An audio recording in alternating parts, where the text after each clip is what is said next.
반갑습니다. 잘 오셨습니다. 한마디 더 해도 괜찮은데요. 보고 싶었습니다. 보고 싶었습니다. 네, 우리 하나님의 한결같은 은혜가 함께하길 바라고 온라인으로 참여하는 모든 분들에게도 동일한 은혜가 함께하기를 소원합니다. 자, 제목이요. 우리는 희망을 말합니다. 다 같이 시작. 우리는 희망을 말합니다. 아멘. 그리스도 예수 안에서는 절망 속에서도 희망이 있는 것을 믿습니까? 그렇다면 희망을 말해야 됩니다. 그것이 우리의 사명이고 나의 간증이 될 줄로 믿습니다. 오늘 그 세 번째 시간에 우리 말씀을 보고 주님의 메시지를 듣겠습니다. 예레미야 예가 3장 19절에서 29절까지의 말씀입니다. 한 절씩 교독을 하겠습니다. 내 고초와 재난 곧 쑥과 담즙을 기억하소서.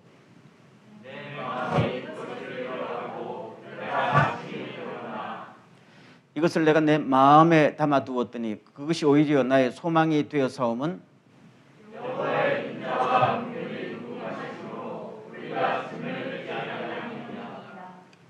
이것들이 아침마다 새로우니 주의 성실하심이 크시도소이다.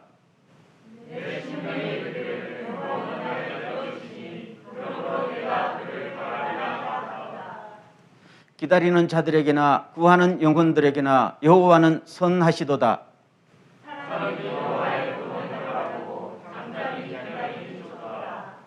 사람이 젊었을 때에 멍에를 매는 것이 좋으니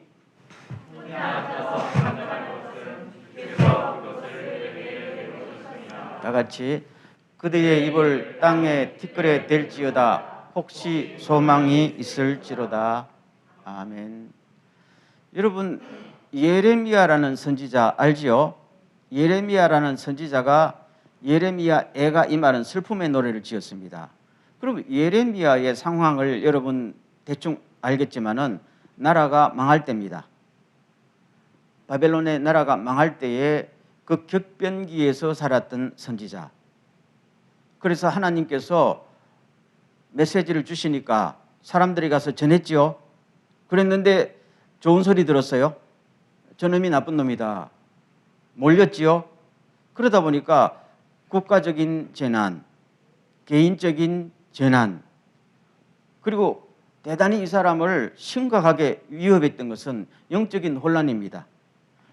자기는 적어도 하나님의 말씀을 바르게 전하면은 뭔가 효과가 있을 것이라고 생각했어요. 그런데 아무리 바르게 전해도 듣는 사람은 아무도 없고 자기만 거짓 선지자가 되는 거지요.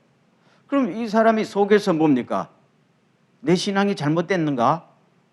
내가 이 일을 하는 것이 옳은가 하는 영적인 혼란 상태에 빠지게 됐습니다. 삼중적인 것이죠. 그래서 우리가 안 읽었습니다만 바로 앞절에 나는 내 자신을 보나 하나님과의 관계를 보나 내 소망이 끊어졌다 그랬어요.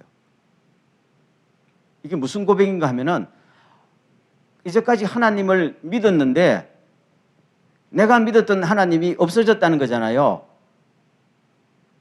이 말은 내가 믿었던 것이 내 인생을 지탱해 주지 못했다는 거잖아요. 여러분 혹시 그럴 때 있어요? 내가 이제까지 믿었던 믿음이 나를 더 이상 지탱해 주지 못해요. 내가 믿었던 그 하나님, 기대했던 하나님이 더 이상 나하고 관계없이 다가올 때가 있어요. 예레미야가 그랬던 것이죠. 그럼 소망이 있어요, 없어요? 없잖아요. 세상의 모든 소망이 끊어져도 하나님만은 나를 알아주십니다 하면은 견디지요. 그런데 예레미야는 아무것도 아니었다는 것입니다. 그럼 이런 어려움 속에서 이 사람이 어떻게 고백을 하고 어떻게 자기 인생을 헤쳐나갔을까 하는 것은 대단히 중요한 메시지가 되겠습니다. 그래서 19절 말씀을 보겠어요. 내 고초와 재난 곧 쑥과 담즙을 기억하소서. 20절 내 마음이 그것을 기억하고 내가 낙심이 됩니다. 지금 내 마음이 그것을 기억하고 내가 낙심이 됩니다. 이 말은 세번역으로 번역을 해보면은 어떻게 되는가 하면은 잠시도 잊을 수가 없으므로 울적한 마음을 가눌 길이 없습니다 라고 번역하고 있어요. 그러니까 현실이 과거가 아니잖아요. 진행형이니까 자고 일어나면은 제일 먼저 떠오르는 생각이 뭡니까? 여러분, 자고 일어나면 제일 먼저 떠오르는 생각이 있어요. 그게 여러분들의 발목을 잡고 있는 거예요. 잊어버리지 못하고, 그게 고난이든지 그게 해야 될 일이든지 자나 깨나 늘 내 마음속을 꽉 잡고 있는 생각이 있죠. 이 말입니다. 늘 떨쳐버리지 못해요.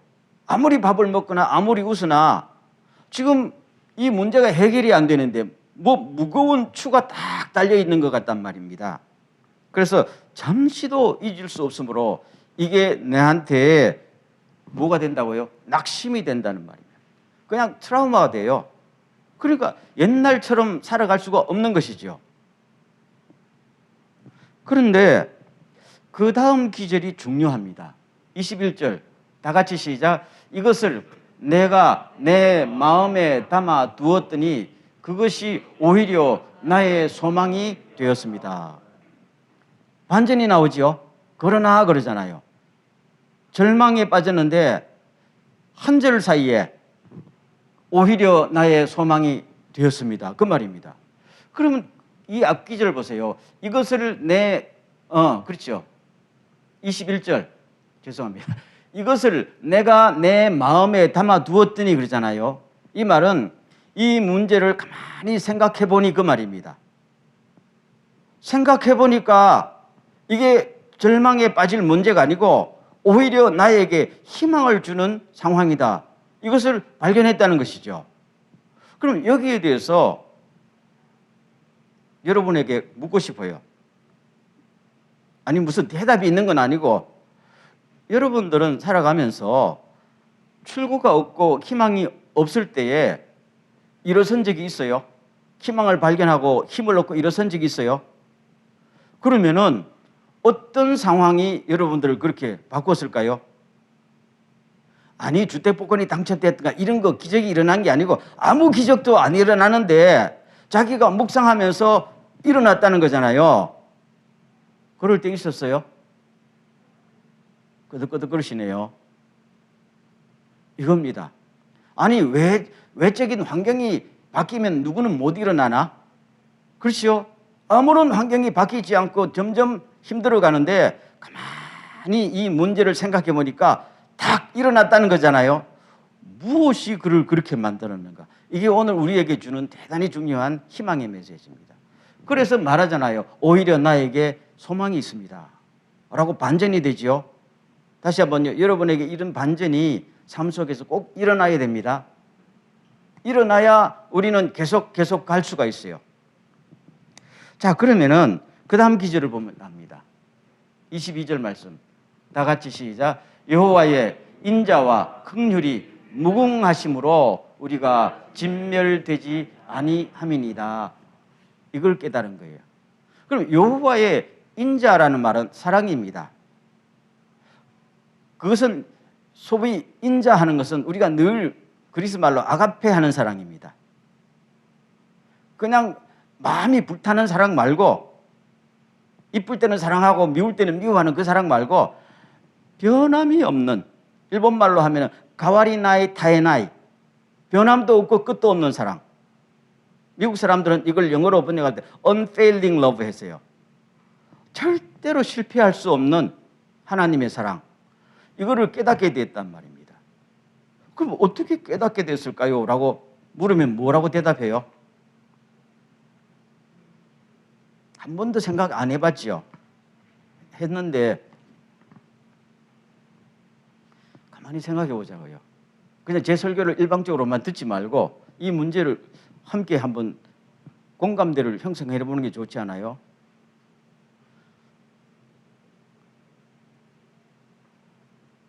생각할 시간을 주는 거예요, 지금.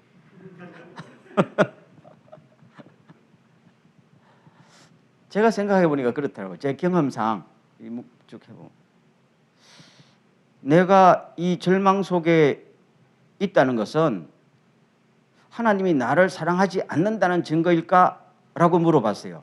예스입니까? 노입니까? 반신반의. 다시 물을게요. 내가 이렇게 어려움, 고통 속에 있다는 것은 하나님이 나를 사랑하지 않는다는 증거일까? 이 말입니다. 하나님이 나를 버렸다는 증거일까? 이 말입니다. 아니에요? 그렇죠? 아닙니까? 다른 분들은 전혀 관심이 없는데 아니다. 두 번째, 하나님이 능력이 없다는 증거일까요? 그건 아니지요. 그러면 아무리 고쳐 생각해도 나를 향한 하나님의 사랑은 변함이 없고 끝이 없지요. 그리고 주님은 능력이 무한하신 분이지요.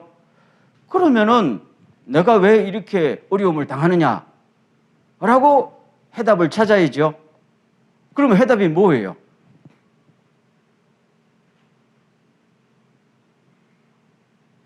해답이 나오지 않아요? 뭘까요? 여러분들은 늘 듣는 데만 익숙해져가지고 질문하면은 무조건 노 코멘트. 그렇죠?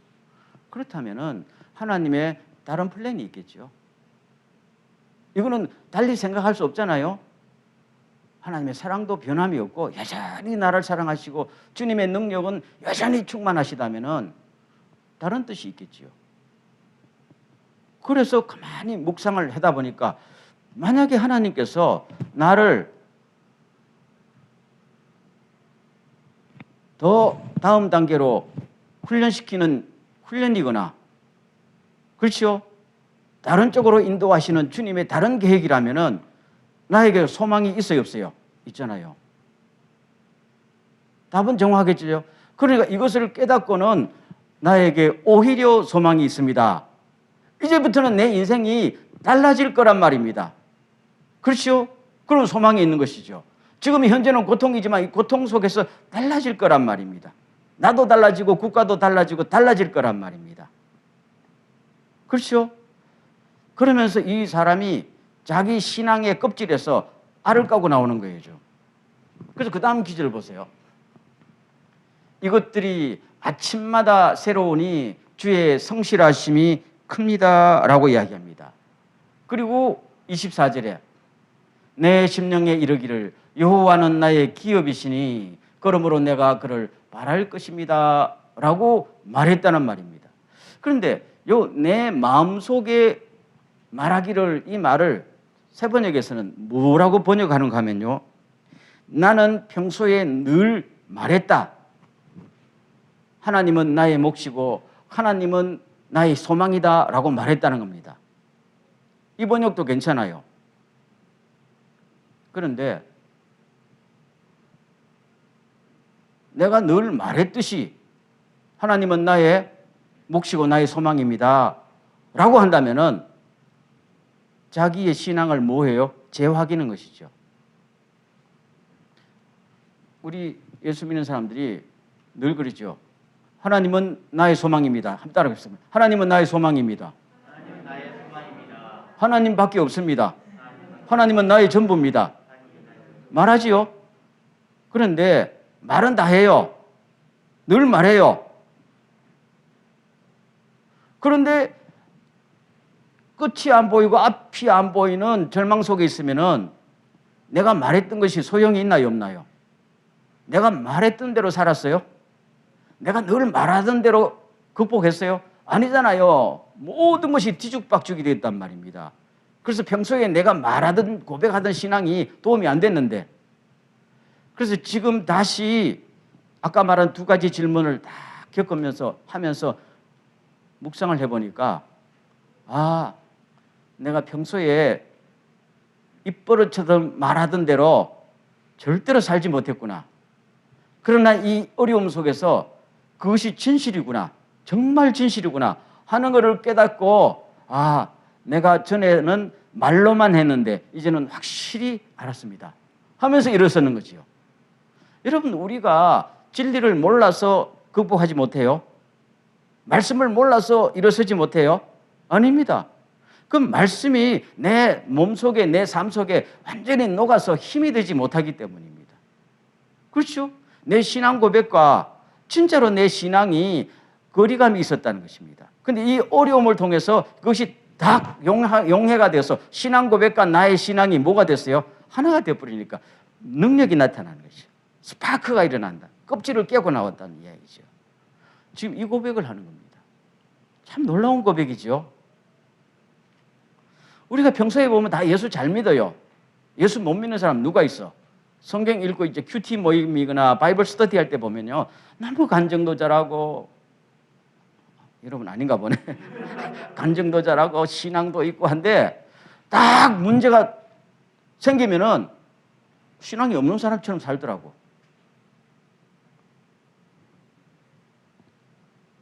왜요?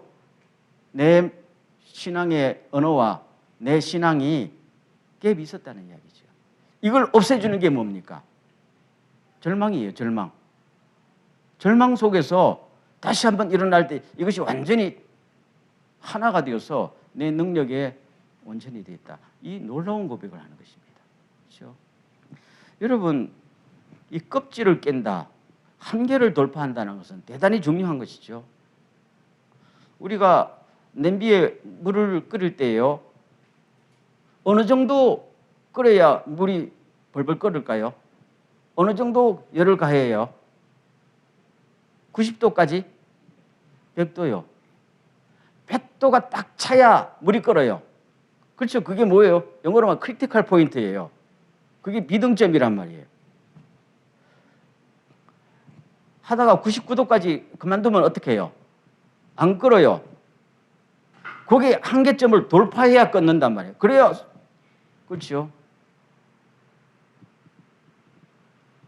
운동하는 사람들, 저는 잘 운동을 잘 안 해서 잘 모르겠습니다만은 운동하는 사람들 이야기를 들어보면은 다음 단계를, 한 단계를 뛰어넘을 때는 자기가 갖고 있는 에너지를 다 완전히 바닥내도록 소비해야 된다며?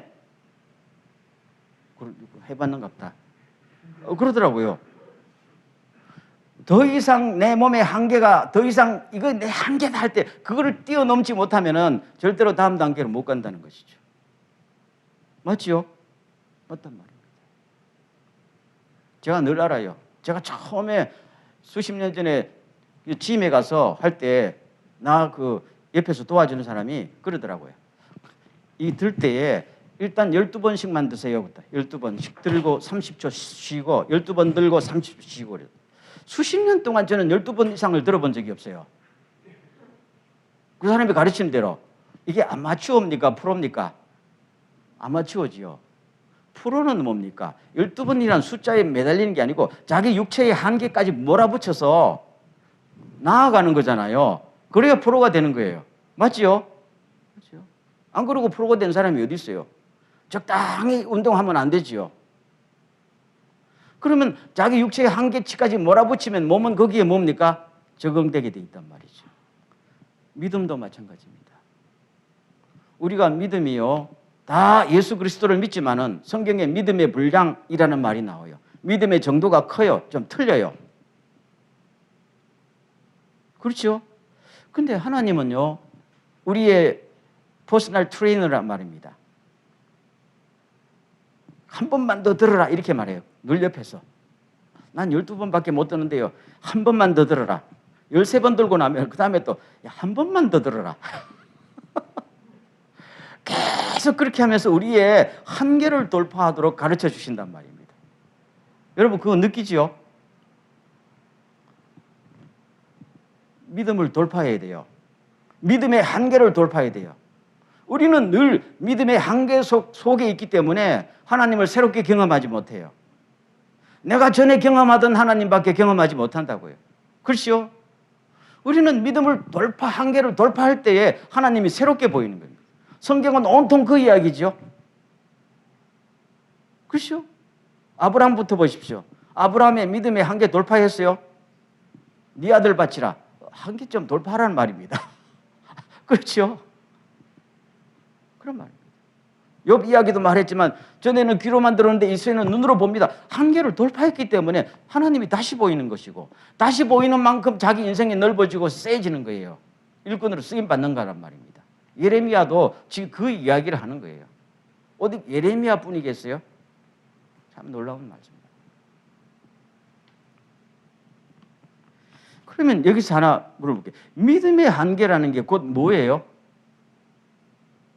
믿음의 한계는 고난의 한계입니다. 똑같지요? 우리는 믿음의 한계를 언제 경험할 수 있어요?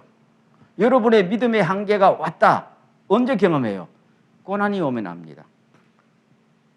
내가 이 고난을 견딜 수 있을까라고 할 때에 믿음이 있으면 넘어갑니다. 딱 거기 턱걸이 하고 있어요. 그런데 하나님께서는 그때 한 번 더 나가라고 우리를 완전히 등을 떠밀어 버립니다. 그럼 나는 어떻게 해요? 죽는다고 아우성치죠. 그런데 우리 몸을 만드시고 우리 한계점을 어디까지인지 아는 분은 누구예요? 조물주 하나님입니다. 나는 내 몸이 이 정도밖에 절대로 견디지 못해. 하나님 나를 더 밀어붙이면 나는 죽습니다. 아우성치죠. 그런데 하나님은 밀어붙여도 넌 절대로 안 죽는다고 밀어붙여요. 그렇죠?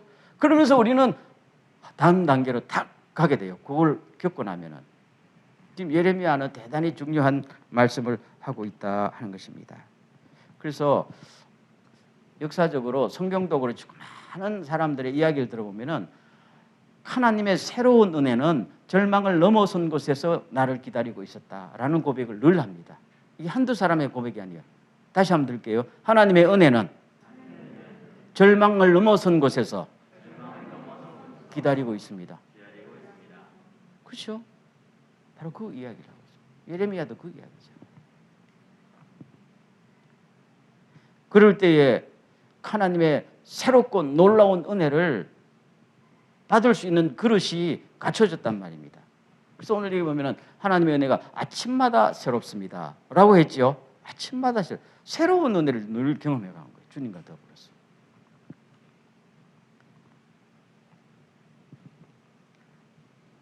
그 다음 말씀 보겠어요. 기다리는 자들에게나 구하는 영혼들에게나 하나님은 선하십니다. 말해놓고 26절. 사람이 하나님의 구원을 바라고 잠잠히 기다리는 것이 좋도다. 라고 합니다. 이제 깨달음이 있고 난 다음에 자기가 스스로 반성하고 자기 자신에게 다짐하는 말입니다. 혹은 독자들에게 충고하는 말이기도 해요. 그렇다면은 나에게 어려움이 왔을 때 뭐 하라는 겁니까? 잠잠히 기다리는 게 좋다 그 말입니다. 소리 지르며 불평하며 지내도 그 기간이 끝나지요. 가만히 기다리고 있어도 그 기간이 끝나지요. 그렇지만 끝난 다음에 모양이 틀려요, 같아요? 틀리죠. 소리 지르며 불평하면서 막 끝난 사람도 예를 들면 고난의 기간이 1년 같으면 1년이 지나면 끝나요. 그렇죠? 끝난 다음에는 많은 후유증과 상처가 남겠지요. 소리 지르고 불평한 만큼 내 생활이요. 상처뿐인 영광일 수도 있어요. 그러나 그 기간 동안에 전적으로 하나님께 맡기고 가만히 기다리고 이 기간이 끝날 때까지 하나님의 뜻이 나를 통해서 이루어지고 내가 새롭게 되기를 원합니다. 라고 기다리는 사람은 끝난 다음에 후유증 없이 다음 단계로 아름답게 올라갈 수 있는 거죠. 이걸 깨달았어요. 실제로 예레미야는 잘 못했거든요. 고난이 왔을 때 나 이거 집어치우랍니다. 늘 말했잖아요.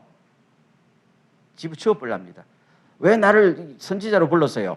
아무것도 모를 나를 욱박질러서 선지자 노릇 해라고 그랬잖아요. 처음에는 나를 금강석처럼 단단하게 만들어준다 해놓고 지금 와서 나를 완전히 끈떨어진 년처럼 팽개쳤잖아요. 하기 싫어요. 소리 지르고 대들었죠. 그랬더니 하나님께서 뭐라고 그랬어요? 그래, 관둘라면 관둬. 하나님 그걸 별로 안 달래시다. 관둘라면 관둬. 그러시다. 그랬더니 가만히 생각해 보니까 오늘 말씀에 아닙니다 하고 또 이랬었죠. 그래서 나중에 끝나고 나면 모양이 마음의 스타일이 구겨졌어. 그래서 여러분들은 제발 그런 식으로 견디지 마세요. 하나님이 놀라운 하나님이고 하나님의 사랑은 변하지도 않고 끝나지도 않는데 왜 그렇게 찌푸래? 글쎄요. 그러지 마십시오. 참 놀라운 증거 말씀이죠. 이걸 꼭 받아들이시기 바랍니다. 아멘. 그 다음 기절 보세요. 두 번째. 사람은 젊었을 때에 멍에를 매는 것이 좋으니 28절 혼자 앉아서 잠잠할 것은 주께서 그것을 그에게 메우셨음이니라. 멍에 알지요? 이게 밭이나 뭘 갈 때 소가 매잖아요. 자기 짐이지요. 그럼 멍에를 왜 매는 거예요? 소가 멍에를 왜 매요?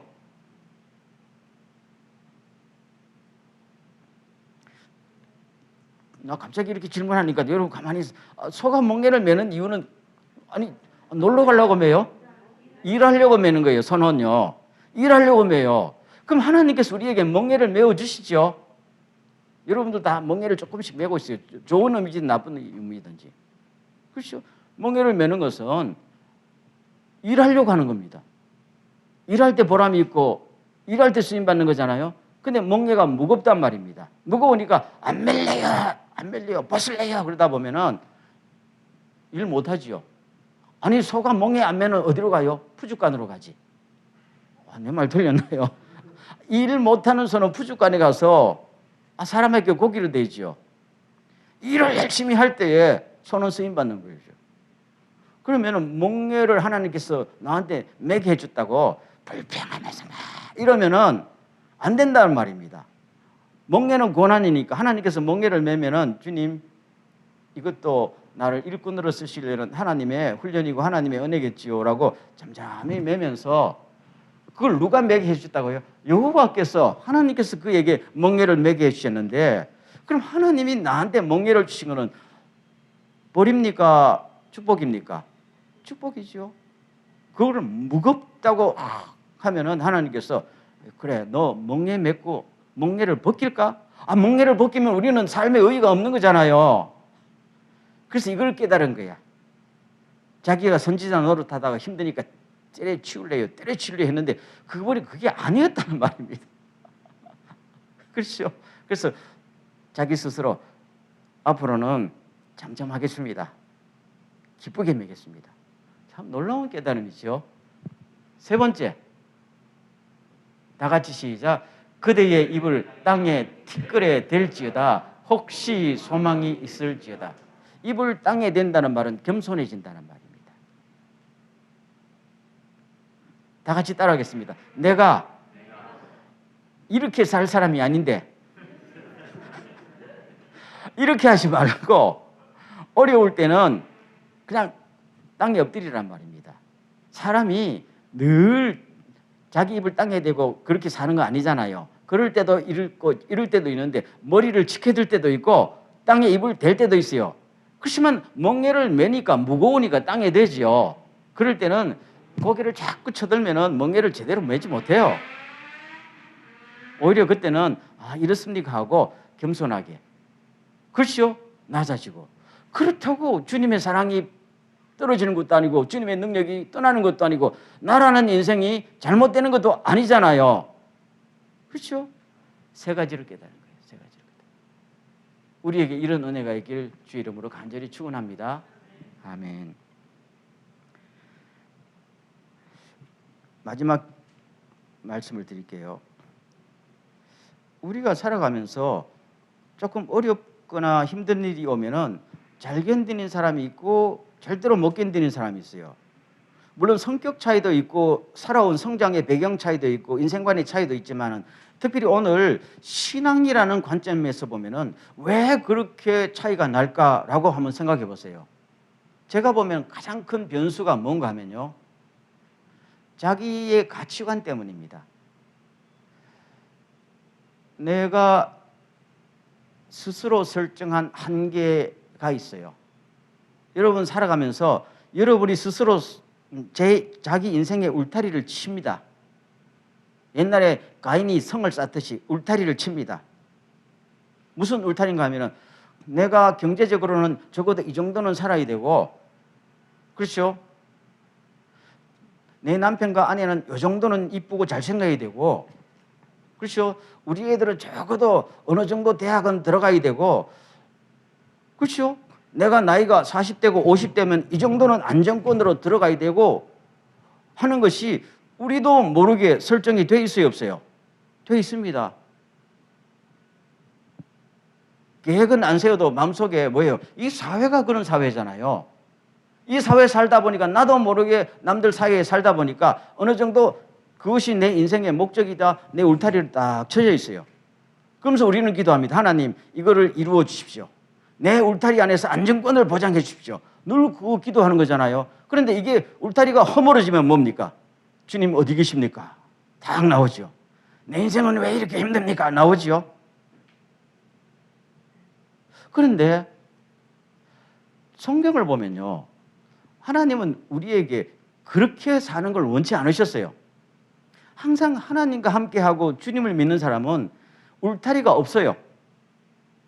내 한계점이 있어요, 없어요? 없단 말이에요. 울타리를 없애버리면 돼요. 그리고 목적을요, 늘 영원한 천국까지 하나님과 동행하겠다라고 하게 되면은 고난이 왔을 때 견뎌요, 안 견뎌요? 견디잖아요. 어려움이 와도 주님과 동행하는 것이 내 목적이니까요. 그렇죠? 내 안전망을 확보하는 것이 내 인생의 목적이냐? 주님과 더불어서 살면서 주님을 날마다 경험하고 쓰임받는 것이 내 인생의 목적이냐 하면은 거기에 따라서 엄청난 차이가 나요. 사람이 누구는 더 잘 견디고 누구는 덜 견디고 이것이 큰 차이가 나는 건 아니란 말이에요. 제가 보면은 결정적인 우리 크리스찬의 차이는 바로 거기 있다는 겁니다. 자기 인생의 목적이에요. 그럼 오늘부터라도 주님, 내 인생을 사는 동안 내 안전 울타리 걷어내겠습니다. 그러면 남는 건 뭡니까? 오늘도 내일도 하나님을 경험하고 살게 하옵소서. 그러면은 문제가 생겨요, 안 생겨요? 안 생기잖아요. 하나님이 나의 울타리인데요. 아니 여긴 말하죠. 하나님은 나의 소망, 하나님은 나의 몫이라며요. 그래놓고 내 울타리를 딱 치고 하나님 이 안에서만 나에게 도움을 주십시오. 이 밖을 벗어나면 난 더 이상 하나님 못 따라가요. 그러면은 하나님이 나의 소망이 아니지요. 울타리가 다 없어져도 하나님이 천국까지 가자 그러면 가는 것이죠. 그렇잖아요. 그 말씀을 하고 있는 것입니다. 오늘. 그래서 바라기는 우리 신앙이라는 것이 내가 신앙생활을 조금 하면은 내 울타리가 더 커지고, 그렇죠? 내가 기도를 더 많이 하면 내 울타리가 나무 울타리에서 벽돌로 된 울타리로 바뀌고, 이것이 내 인생의 목적이 아니고 그것이 하나님의 축복이 아니란 말입니다. 우리는 어떤 면에서 독수리의 날개침이 올라간 것 같다고 했잖아요. 우리 신앙이라는 건 늘 올라가는 겁니다. 도전하고 도전하고. 언제까지요? 하늘나라 갈 때까지. 그러다 보니까 우리가 어떨 때는 상상도 못할 어려움이 있지만, 그러나 상상도 못할 새로운 세상을 경험하게 되는 거 아니겠어요? 성경에 안 그런 사람 있었어요? 안 그런 사람 한번 이름 대봐요. 아무도 없었다. 아무도 없었다. 우리가 늘 이야기하잖아요. 내게 능력 주시는 자 안에서 내가 모든 걸 할 수 있다. 한계를 돌파한 사람의 이야기예요. 나의 능력이 약할 때 내가 제일 강하다. 이거는 보통 사람이 제정신으로 할 이야기가 아니잖아요. 그렇죠. 내 울타리가 다 무너졌다. 내 약할 때 내가 제일 강했다는 것만요. 이거 바로요. 경험했던 사람. 그래서 저는 우리가 개인적으로나 교회적으로나 교회도 울타리가 없는 교회가 되길 바랍니다. 아멘. 여러분 교회를 생각할 때도 늘 울타리 생각하지요. 내가 알아요. 우리 교회는 너무 크면은 또 내가 운신하기가 너무 힘드니까 한 200-300 정도 모이고 아담한 교회 건물에 교회 학교도 잘 돼 있고 사람들이 화목하고 목사님은 또 인물도 잘생기고 또 설교도 적당하게 잘하고 그래야 내가 평생에 그 교회에 적을 붙이고 안전하게 신앙생활을 하고 싶다. 그게 99.9%의 크리스찬들의 소망 아니에요? 그렇죠? 그게 울타리란 말입니다. 그걸 깨뿌리고 나면 뭐가 남아요? 하나님은 나의 소망입니다. 이것밖에 안 남아요. 정말입니다. 그걸 깨라는 거예요. 그렇죠? 성경은 늘 그걸 깨라는 겁니다. 예수님께서 이 성전을 허물러라고 그랬잖아요. 주님의 도전입니다. 그럼 오늘 신약교회는 특별히요. 이런 나 개인적으로나 교회적으로나 울타리 허무세요. 허물고 나면은 보이지 않던 것들이 보입니다. 울타리 속에 있으니까 안 보였잖아요. 그러면은 교회가 개인이 둥지가 다 없어지는 것 같아도 둥지가 없어져야 날아다니는 거 아니겠어요? 독수리가 크면은 자기 새끼 둥지를 엄마가 다 헐어버린다잖아요. 안 그러면 걔는 평생 못 날아다녀요. 그래서 오늘 또 예레미야를 통해서 주신 말씀, 이걸 꼭 기억하면서 주님, 어떠한 어려움이 와서 나에게 소망이 있는 것은 주님의 사랑은 변함이 없습니다. 주님의 능력은 줄어들지 않습니다. 이것 있으면 극복해요? 극복합니다. 이런 은혜가 충만하기를 바라며 이런 우리의 미래가 펼쳐지기를 간절히 소원합니다. 아멘. 우리 한번 기도할 때요, 이렇게 기도하겠습니다.